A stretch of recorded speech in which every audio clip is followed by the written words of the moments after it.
Viral ang video ng pagtatalo ng isang transgender woman at lalaki may-ari ng kanyang tinutuluyang hostel sa Albay. Ang tinuturong dahilan ng paggamit ng transgender ng women's restroom.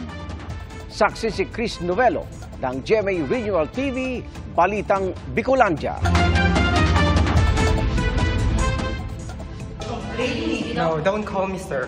Ito ang mainit na pagtatalo sa pagitan ng transgender woman na si Jules Balay sa lalaking may-ari ng tiniloy nitong hostel sa Legazpi City, Albay noong nakaraang weekend. Kwento ni Jules, pa-check out na sana siya na magalit umano ang lalaki sa video dahil gagamit siya ng restroom ng mga babae.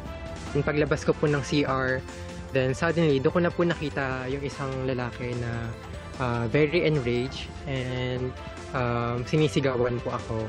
The owner was really shouting at me, saying na I'm not a true woman, na my sex at birth is male, so it does not give me the right to use. Dumating daw ang asawa ng lalaki para umawat at pilit umano siyang pinahihinto sa pagkuha ng video. Sinubukan ng GMA Regional TV Balitang Bicolandia na kunan ng pahayag ang may-ari ng hostel pero wala pa itong sagot sa aming mga mensahe.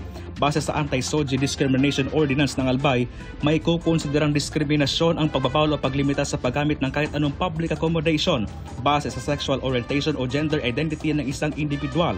Sa text message na ipinadala ni Albay Governor Rex Lagmana siyang sumulat ng Anti-SOGI Discrimination Ordinance, sinabi niyang mas paigtingin nila ang implementasyon ng ordinansa.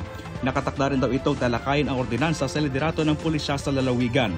Sabi ni Jules, bukas na siya makipag-areglo pero umaasa raw siyang mas papalawak pang pag-unawa ng publiko sa kanilang karapatan.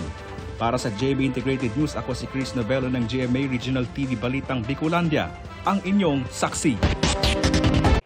Mga kapuso, sama-sama tayong maging saksi. Mag-subscribe sa GMA Integrated News sa YouTube at para sa mga kapuso abroad, samahan niyo kami sa GMA Pinoy TV at sa www.gmanews.tv.